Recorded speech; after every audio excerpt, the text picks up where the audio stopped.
welcome to Action Step webinar on managing law firm growth and succession planning. Does your firm have the tools you need? Presented by myself, Natasha Dabauskas-Reid from Customer Success. In today's webinar, we're going to do a welcome and an introduction into our topic, and we're going to do an overview of all the topics that we'll be talking about during our webinar. And then we'll go into a demonstration to show you how you can put those topics into action.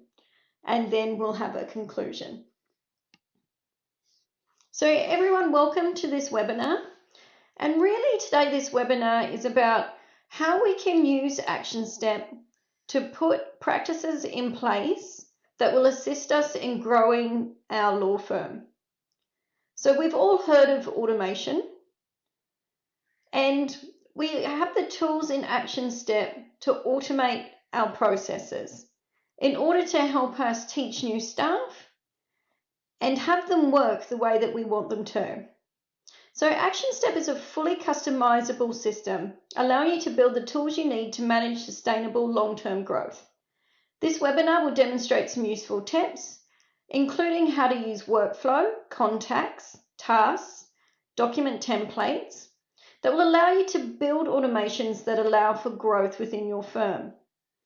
Action Step's flexible configuration provides a complete firm management system from every step of your journey as a law firm. Our software adapts so you don't have to. We are covering 4 different topics today. So we're going to look at workflows. How do we use workflows to create routine processes for our staff? We'll then look at contact records. How can we see the full history of our most important asset, our clients? Then we'll look at task and task reporting. How do we optimize tasks across our staff members and our teams? And document templates. Can we have approved templates that allow for customization without reinventing the wheel every time? So first we'll just look into workflows. And it's a way to make the process easy for newcomers, so new staff members to follow. But it's also one of the hardest aspects of our business. Lawyers face a mountain of work, and taking the time to set yourself up for a more efficient process is daunting. It feels like a distraction, like you're not progressing. I don't know how many times I have said to lawyers, let's work on that template so we're not redoing the template every time, and yet the template's generated and the same changes are made every time, because taking the time out to fix the template itself seems like a massive task when you're just trying to get your work done. However, there are great advantages to keeping on top of those processes. So what if you started by working the process, not just digging into your work? By automating even a part of a task that is large, you stand to shave hours off the time involved. And imagine what else you could put that time to, how much more billable work you'd be able to do. Automating the legal workflow isn't all that hard, but it does require a willingness to look at the forest for the trees. Without a clear view of your process as a whole, it's hard to see what's possible. It's also really hard to build a workflow when you're not sure of your process. So it is a really good idea before starting on a workflow to look at the process, what you're trying to achieve and how you want to get there. This will really help you when building those workflows. We're now just going to touch on contact records. And this is where we can see a full history of our client in one place. A recent report calls it the age of the customer. A 20-year business cycle in which the most successful enterprises will reinvent themselves to become more customer-facing, and it's certainly been happening in the legal industry. This approach is driven by the idea that the only sustainable competitive advantage is knowledge and engagement with our customers. And it is really difficult to engage with a large number of customers, and that's why we have to figure out a way to automate these tasks. We want to reach out to our customers and we want to be there, we want to listen to them, and we have to have an efficient way to do this. So I will go through a contact record and action step and the information that we can keep in relation to each contact. We're also going to look at tasks and how we can create smooth processes with tasks. You need to look back and you need to consider just how much of your time is spent passing documents back and forth or notifying relevant parties of the next steps. That work need not fall on you. If you spend some time up front to define the triggers and the actions relevant to your legal project and your subsequent work, will move smoothly through the process. So it's just a matter of setting up that workflow and adding in the tasks so we're not recreating that wheel every time. And our staff will then know what tasks they need to accomplish in order to keep that transaction moving. So it's just a matter of planning for it so that we're not spending all of our time in relation to admin where it is better off spent elsewhere. We'll also look at document automation. And automation is one of the fastest growing trends in 2020 and this year as well. And we've seen massive improvements in automation, especially during our times in lockdown. And you can see that studies suggest that it's possible that automation will save around 25% of lawyers' time. And I could say I would even think that's an underestimated guess, because we do spend a lot of time on administration, and having templates and having precedents saves us so much time. With Action Step and with our precedent work, we should really be able to generate documents without reviewing them. We should know that the data, the custom data that we're entering, is pulled into those documents and that all the surrounding clauses show as they need to. There shouldn't be hardly any need to review if our document templates are set up properly. And it should save us mountains of time. And not only just with document automation, but also with email automation. Before, when we sent out a lot of documents and a lot of letters, now that is being replaced by email. So the ability to have email templates and to be able to send them out on certain steps or in relation to certain tasks also helps us achieve this goal. Thanks everyone for listening, and we're now going to dive in and just give some demonstrations of those 4 topics. Please remember that this video will be sent to you after the webinar, and you'll also be invited to attend a free workshop. So please sign up for that and please bring any questions. Enjoy the demonstration. I'm now going to run through a quick demo on the 4 points that we touched on during the previous slides. So we're going to look at workflow, contacts, tasks, and document templates within Action Step. So the idea is with our workflows is that we set out the work that we want accomplished. So it's really easy for our staff to follow. So for example, let's create a matter here for an initial consult. Now my initial consult is for Alan. I'm going to assign it to Jane. How did they find us? I want to add in some marketing activities so I can trace how people have found us.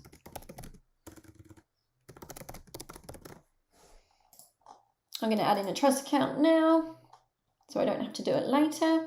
Who they were referred by. And this is handy so that if we keep track of our referrers, obviously at the end of the year, we can track how much work Andy's referred to us, and we might send him something for Christmas, or we can do something on a much larger scale. But it's always good to keep that kind of information. We can then add a lawyer. So we add all our parties.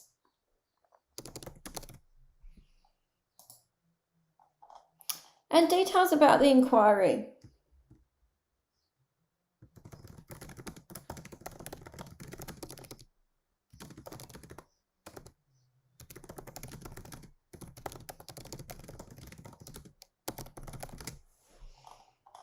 Okay, so I create my matter. Okay, now if I go into my matter, I might be still talking to Alan on the phone. Okay, Alan, let's set up an appointment for you to come in and see one of the lawyers. I can then jump straight in, create the appointment, select Jane's calendar. He may want to come in next week. And we'll say he wants to come in at next week at 1 on the 14th. Okay.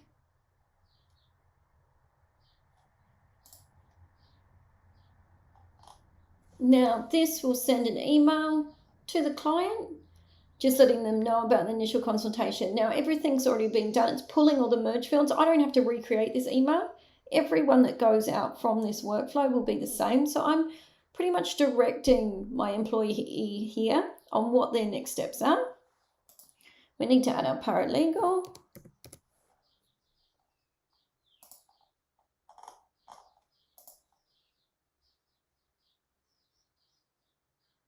Okay, and that appointment's all set up, and that email has been sent to the client. It's got a link to our office address, or it has the meeting details if we're meeting remotely as well. Now, if I look at the calendar for next week, now you can see those details have come across. So if I'm looking at this from the lawyer, details have come across, and I've also got a description here of what exactly I'm doing in this initial consultation, which is really handy for me.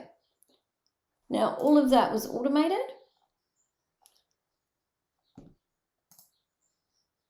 Okay, so now Alan's come in for his appointment. We go through our next step. Now I'm going to send a task out to the paralegal to do the engagement letter after the meeting. That's all set up. And this is what I'm talking about in my initial consultation. What's my expected fee? My expected disbursements? What services am I providing?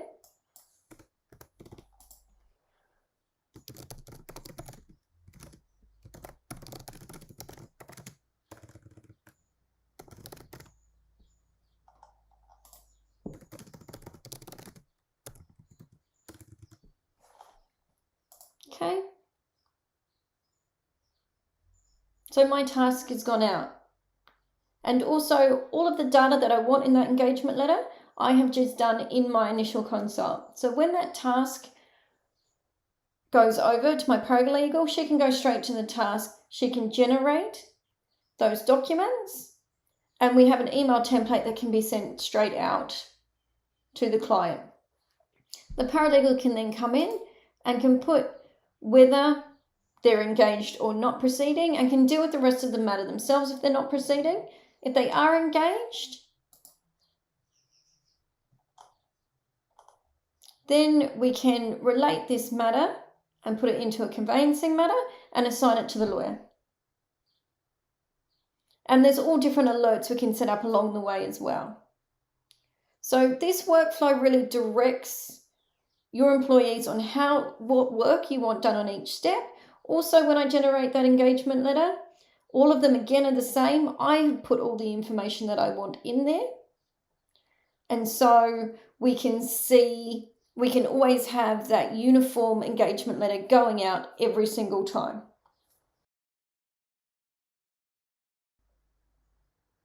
We'll now dive in and look at contacts. So if I search for a contact, let's say Andy Peterson, and we go into his contact record, we'll see that there's a lot of information we have against a contact itself in Action Step.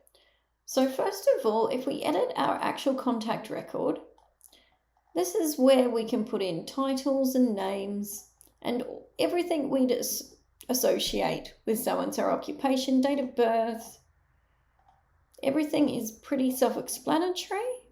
Our addresses, we can add tags. And we also have this relationships, which I think is really important. And this is where we can add how our contacts relate to each other. So we can see here that Alan is the brother of this contact. We can also have all the trustees of a trust and various other relationships. And the reason why this is good is that we can actually start to map out how our customers relate to each other.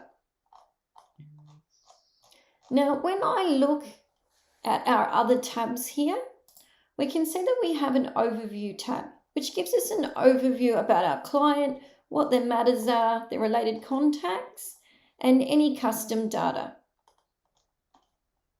I can then see any matters that Andy has been a part of and the type of role he had on those matters. So I can see here that he's actually referred quite a lot of work to us. We can have notes that relate directly against the contact itself. So this is letting me know he does have a carer, and if we ever have an appointment with him, that is something we have to be aware of. We can also add any documents that relate to Andy himself. So here I have his driver's license. And because that relates to him as an individual as opposed to on a matter, I can actually put that against his contact record. I can see any roles that Andy has within my system. And an interesting one here is the accounting tab. So if Andy is a supplier and I want his bank details to export for me, I can put his bank details here. Also, if Andy is my client, but I want his bank details to auto-populate, say in relation to an EFT receipt, then I can put those details here as well. This shows me if there's any logons into our system. And then we have any portal activity that Andy may have been involved in. And we have our marketing tab as well. And this will show us any marketing overview. So we can see that there was one matter that Andy was involved in and the income from that matter. So there are a lot of other interesting information, and we can build a complete picture of our customers through Action Step. We'll also do a quick demonstration about tasks. So we all know that we can have tasks in Action Step and we assign them to various people. Now, in order for our staff to track these tasks, if we come up here to the top menu, you can see that you can see My Tasks. Now, these are any of your own tasks, and we can see our incomplete tasks, anything due today, our overdue tasks, anything that's high priority, anything assigned by myself, and all of my tasks. I can also go down and see everyone's tasks. So if I am managing a team, I can have a look at everyone's tasks and see any that are overdue or due today, and maybe anything that I need to catch up on as well. Another really good way of doing tasks is by using tags. So I can create a tag for different tasks. So let's say a compliance AML tag. And I can see any tasks that relate to compliance in here, especially if I'm a compliance officer. So to do that, if I go up to create a task, and my task might be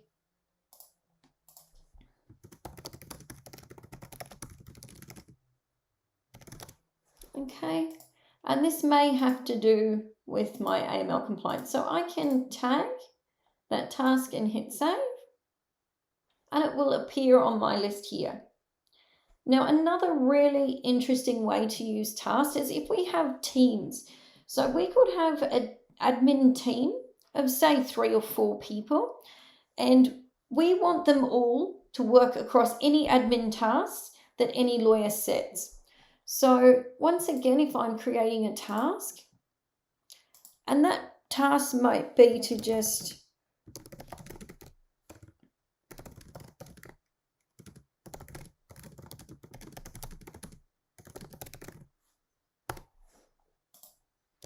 okay. So I just want someone to call him and say, look, just don't forget to bring your ID docs. I can tag that to admin, put when I would like that done, hit save. Now, if I have a look at my admin tasks, you can see that task is there, and we can have multiple people working from this list and closing them off as they go.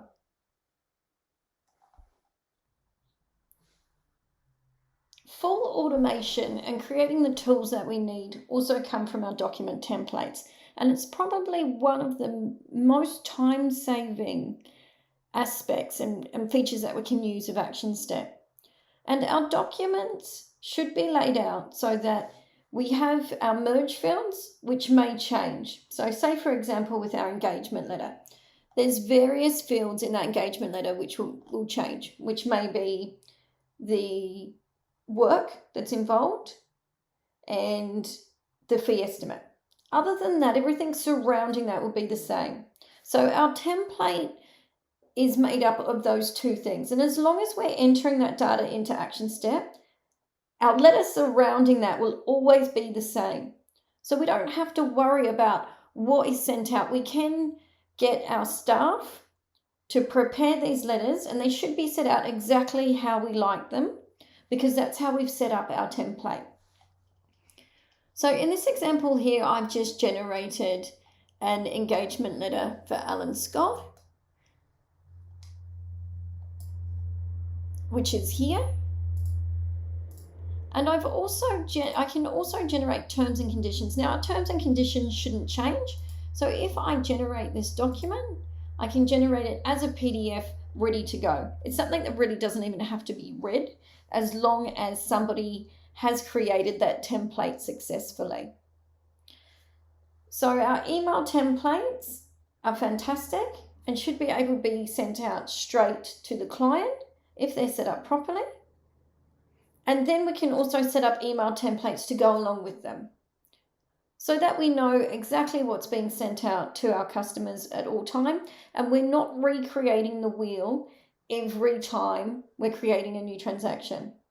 Every time we work on a document in Action Step and we see something and we go, oh no, that's not right, I'm going to rewrite that. Rewrite it in the template so that every time you generate that document, those changes are there. I know sometimes it does seem time consuming and you just want to get that work done and get it out there. But if we take the time to change our templates and update our templates, it will be a massive time saver later on. And these are all things we will go more in depth with in our workshop. So make sure at the end of this webinar to sign up for one of our workshops, so we can go through these processes with you and how we set things up. And if you have any questions, bring them to the workshop and we can work through them. Thanks everyone for your attention during the webinar. I do hope you have found it useful. And please remember that you will get a video recording of this webinar, and you'll also get an invitation to attend one of our free workshops. Please make sure to attend one of these workshops, as this is really where we get into the nitty-gritty of how you set these things up. This was really a demonstration, but if you want to find out the hows, then please come to a webinar, a workshop, and feel free to bring any questions that you have to that as well, and we can work through that all together. If you've got any questions in the meantime, please feel free to reach out to customersuccess@actionstep.com and we'll reply to any questions that you have. Thanks everyone for joining again, and hope to see you soon.